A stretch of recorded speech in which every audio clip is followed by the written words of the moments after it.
নমস্কার বন্ধুরা, তোমরা সবাই কেমন আছো? দেখো, আজকে আমি আমার মেহুল বাবার একটা রেসিপি তোমাদের সাথে শেয়ার করছি। তো দেখো, আমি আজকে চিকেনের একটা রেসিপি শেয়ার করছি। এখানে দেখো একটা লেগ আছে, খুব ছোট্ট, খুব এই যে একটা লেগ পিস আছে, তা পুরোটা না, অর্ধেক। মানে যেহেতু আজকেও প্রথমবার চিকেন খাচ্ছে, তো সেহেতু অল্প করেই দিচ্ছি, কারণ ফার্স্ট টাইম সব কিছুই অল্প দেওয়া দরকার। তো আজকে দেখো আমি চিকেনটা দিয়ে খিচুড়ি বানাবো।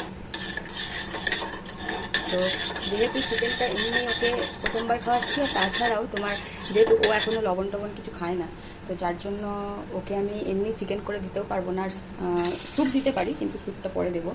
এখন আজকে ফার্স্ট টাইম চিকেন খাচ্ছি, সেই জন্য আমি ওকে এরকম খিচুড়ি বানিয়ে দেবো। তো প্রথমে দেখো কিছুটা ঘি দিলাম, কারণ একদম কাঁচা চিকেন যদি আমি প্রেশারে কুক করতে দিয়ে দিই সবজি আর চাল ডালের সাথে, তো সেক্ষেত্রে একটুখানি হয়তো গন্ধও লাগতে পারে। ওই জন্য ও যেহেতু ঘিটা খায়, ঘিটা ভালো খায়, তো আর ঘিটা তো তোমরা জানো হেলদি ফ্যাট, তো সেই জন্য আমি একটু ঘি দিয়ে আগে একটু চিকেনটাকে নেড়ে নেবো ভালো করে।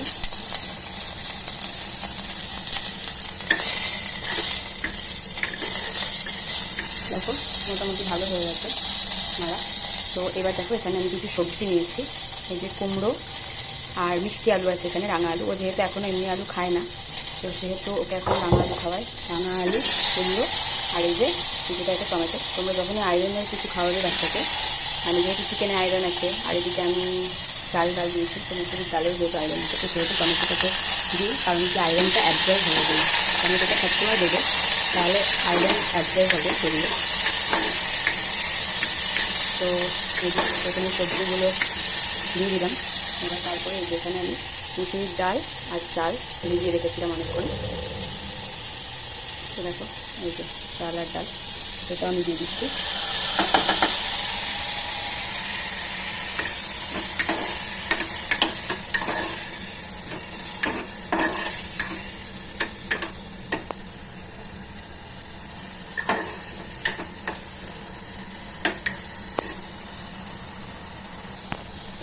দেখো এর মধ্যে দিয়ে দিলাম সামান্য পরিমাণ হলুদ গুঁড়ো আর সামান্য পরিমাণ জিরে ধনে গুঁড়ো, ধনে আর জিরে গুঁড়ো। ও যেহেতু নুন খায় না এখনও, ওকে এখনও নুন দিই না, তো সেই কারণে হলুদ আর সামান্য পরিমাণ জিরে ধনে গুঁড়ো দিলাম। অনেক বাচ্চা আদা খায়, আমাকেও ডক্টর বলেছে কি তুমি আদা দিতে পারো খাবারে, তো আমি এখনও শুরু করিনি, তো কিছুদিন পরে দেবো। যাই হোক, তো দেখো জিরে ধনে গুঁড়ো আর হলুদ আমি কিছুটা পরিমাণে দিয়ে দিলাম। এগুলো ব্যাস নাড়া হয়ে গেছে, আর বেশি নাড়ানোর দরকার নেই, বেশি ভাজারও দরকার নেই, তলা লেগে যাবে। তাহলে তো আমি দেবো জল দিয়ে দিচ্ছি।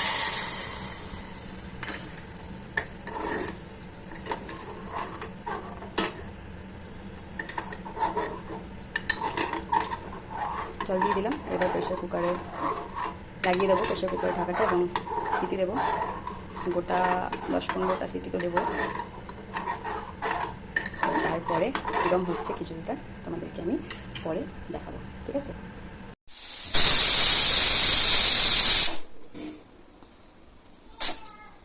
দেখো খিচুড়িটা দেখতে ঠিক এরকম হয়েছে।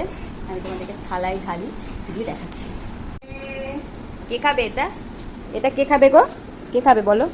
কে খাবে এটা দেখাও, বলো, তুমি বলো কে খাবে? তুমি খাবা? তুমি খাবা? কে খাবে আরেকবার দেখাও, আরেকবার দেখাও। ও খাবে? তুমি বলো কে খাবে, বলো। কোথায় খাবা? কোথায় খাবা? কোথায়?